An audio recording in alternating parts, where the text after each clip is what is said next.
En un sistema de fuerzas no coplanares y no concurrentes, es decir, fuerzas que se hallan en el espacio y sus rectas de acción no pasan todas por un mismo punto, se debe tener la siguiente información: las fuerzas en forma de vectores y también las posiciones de sus puntos de aplicación en forma vectorial, como se puede apreciar aquí a la izquierda.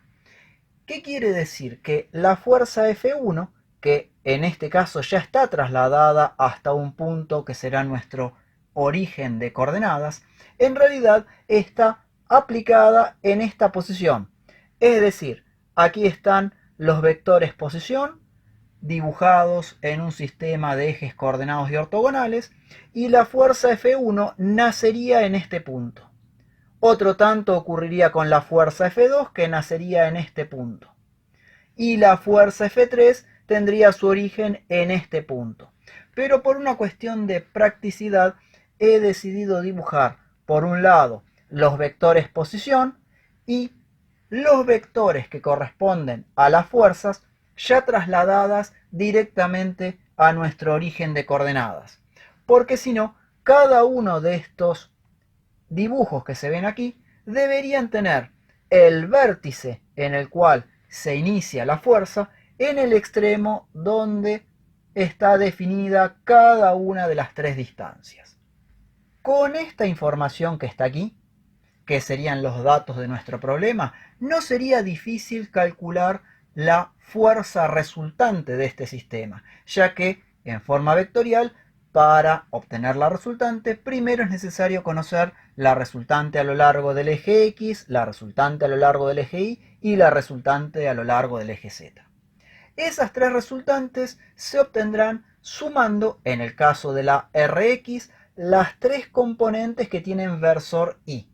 En el caso de la RI, las tres componentes que tengan versor J. Y en el caso de la RZ, las tres componentes que tengan versor K. Esta aquí valdría 0 y esta que está aquí. Una vez que se tengan las tres componentes de la fuerza resultante, se podrá armar el vector de la fuerza resultante y determinar su módulo.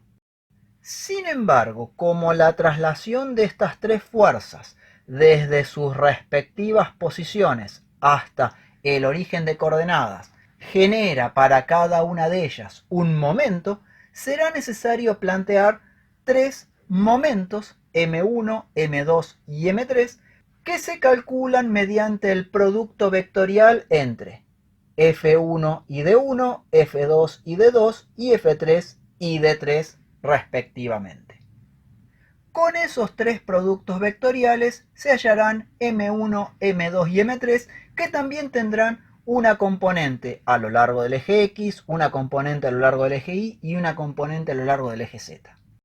Y teniendo cada uno de esos tres vectores momento, se podrá calcular el momento resultante en X, el momento resultante en Y el momento resultante en Z.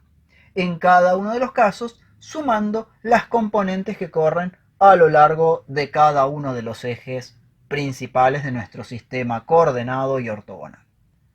Pasemos al cálculo de la resultante de fuerzas de F1, F2 y F3.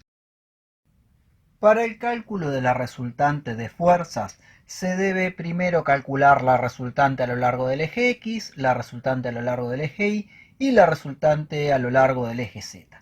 Para ello, en la resultante a lo largo del eje X se suman todas las componentes con versor Y. A lo largo del eje Y se sumarán todas las componentes de las fuerzas que tenían versor J. Y finalmente, para la resultante a lo largo del eje Z, todas las componentes de las fuerzas con versor K. Con estas tres componentes de la resultante podemos hallar la fuerza resultante en forma vectorial y a su vez el módulo de dicha fuerza, como se ve aquí. Esta resultante que está aquí, por ahora la tendríamos ubicada en nuestro centro de coordenadas a donde vamos a trasladar a todas las fuerzas que tenemos en nuestro sistema espacial y no concurrente. En una segunda etapa se calculan todos los momentos de traslación. En primer término tenemos al M1 y aquí debajo al M2. Para ello debe realizarse el producto vectorial entre la fuerza y la distancia que hay hasta el punto de aplicación de la fuerza. Hay que recordar que esa distancia no necesariamente está en forma perpendicular a la recta de acción de la fuerza, porque simplemente es la distancia que hay entre el punto de aplicación de F y el origen de coordenadas que hemos establecido en nuestro sistema de ejes coordenados. En el producto vectorial se resuelve un determinante donde en la primera de las filas colocamos las coordenadas de la fuerza, en este caso F1, en la segunda de las filas las coordenadas de la distancia, en este caso D1, y en la tercera de las filas los versores I, J y K. Como se trata de un determinante de 3 filas por 3 columnas, se puede aplicar la regla de Sarrus. Para ello repetimos las dos primeras líneas, como se ve aquí, y finalmente se harán los productos de las diagonales. 3 por menos 2 por K, menos 6K. 2 por J por 4, 8J. I por menos 2 por menos 3, 6I. Y luego se le restará el producto de las otras 3 diagonales. 4 por menos 2 por I, menos 8I. Menos 3 por J por 3, menos 9J. K por menos 2 por 2, menos 4K. Operando entre todos estos términos, tenemos que el primero de los momentos me da 14i más 17j menos 2k. Este momento M1 en forma vectorial estaría en forma perpendicular al plano que contiene tanto a F1 como a la distancia D1. Un proceso análogo se hará para el cálculo del momento de traslación M2 y también para el momento de traslación M3. En el caso de M2 tenemos las coordenadas de F2 y las coordenadas de la distancia D2, que en ambos casos no tenían desarrollo a lo largo del eje Z, por eso tenemos que valen 0 las componentes que tendrían versor K. Aplicando nuevamente la regla de Sarrus para resolver este determinante, se han repetido aquí debajo las dos primeras líneas y se hicieron los productos de las diagonales. Menos 1 por menos 1 por K, K. 4 por J por 0, 0. Y por 5 por 0, 0. Y luego restando 0 por menos 1 por I, 0. 0 por J por menos 1, 0. Y finalmente K por 5 por 4, 20K. Realizando las cuentas podemos ver perfectamente que me da menos 19K. Y si uno presta atención, tanto la F2 como la D2 estaban contenidas en el plano XY, con lo cual el momento tiene que ser un vector perpendicular a dicho plano y correr a lo largo del eje Z.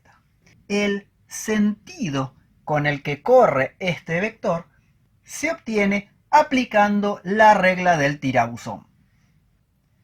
Para obtener el momento M3 se hace un cálculo análogo que aquel que se realizó con M1 y M2 con el producto vectorial entre F3 y D3. Aquí estarían las 3 coordenadas de F3, las 3 coordenadas de D3, que justamente era un vector vertical hacia abajo, y los versores I, J y K. Como se aplica la regla de Sarrus, volvemos a repetir las dos primeras líneas y trabajamos a través de las diagonales. 1 por 0 por K me da 0, 0 por J por menos 3 me da 0, y por 2 por menos 2, menos 4i. Y luego las 3 diagonales en sentido opuesto. Menos 3, 0i me da 0, menos 2j1 me da menos 2j, y finalmente K, 2 y 0 me daría 0. el momento resultante es menos 4i más 2j. Teniendo ya los tres momentos de traslación m1, m2 y m3 en forma vectorial y llevados hasta el origen de coordenadas, sumando todas las componentes que tengan versor y, tendré al momento resultante a lo largo del eje X. Sumando todas las componentes que tengan versor J, obtendré el momento resultante a lo largo del eje Y. Y lo mismo ocurrirá con todas las componentes que tengan versor K, en este caso justo no hay, me darán lugar al momento resultante a lo largo del eje Z. Para el momento resultante a lo largo del eje X, tenemos la componente a lo largo del eje X del momento 1 y la componente a lo largo del eje X del momento 3, ya que el momento 2 no tenía componente a lo largo del eje X. Para el momento resultante a lo largo del eje Y, tendríamos la componente a lo largo del eje Y en el momento 1 y la componente a lo largo del eje Y del momento 3, porque justamente el momento 2 no tenía componente a lo largo del eje Y. Y finalmente, para la componente del momento a lo largo del eje Z, tenemos la componente a lo largo del eje Z del momento 1 y la componente a lo largo del eje Z del momento 2, porque como se ve aquí, el momento M3 no tiene componente a lo largo del eje Z. Una vez obtenidas las tres componentes del momento resultante, MRX, MRI, MRZ, se puede armar el vector momento resultante, que será 10i 19j menos 21k. Y por supuesto calcularle el módulo, que será con la aplicación extendida a la tercera dimensión de la fórmula de Pitágoras. Y obtenemos el módulo que es la raíz de 902. Aquí debajo tenemos un esquema sencillo donde se puede apreciar cómo estarían actuando esos momentos de traslación. Por una cuestión de comodidad se ha elegido la fuerza 2 y la distancia 2, que ambas estaban en un plano horizontal XY, de forma tal que es muy simple poder graficar al momento de traslación resultante que me daba menos 19K. Observemos. En un plano horizontal tenemos tanto a la fuerza como a la distancia, y el momento de traslación en forma de vector tiene que actuar de manera perpendicular a ese plano, o sea, a lo largo del eje Z. El sentido, que en este caso está dado por el signo menos, se daba aplicando la regla del tirabuzón. Como se puede ver, esta fuerza con esta distancia giraría en el sentido de las agujas del reloj. Y si uno acciona un tirabuzón de esa misma manera, tratando de clavarlo en un corcho o atornillar un tornillo, nos indicará que el vector momento debe ir hacia abajo, hacia el semieje negativo de las zetas. Hay que recordar que estas dos magnitudes están a la escala que corresponden tanto al vector fuerza como al vector de la distancia, pero por una cuestión de escala se ha utilizado una diferente para M2, que si no sería bastante más larga en comparación con las otras dos magnitudes. De esta manera tendríamos todos los vectores de momento una vez que se hicieron las traslaciones al origen de coordenadas. Y como todos estos vectores se podrían descomponer en una componente a lo largo del eje X, otra a lo largo del eje Y y una tercera a lo largo del eje Z, de esa manera se obtuvieron estas tres resultantes de momento y finalmente la fórmula del momento resultante. Resulta evidente en este caso que M2 no tiene componente ni a lo largo del eje X ni a lo largo del eje Y. Por ello, no hay aquí ninguna componente que se refiera al vector M2.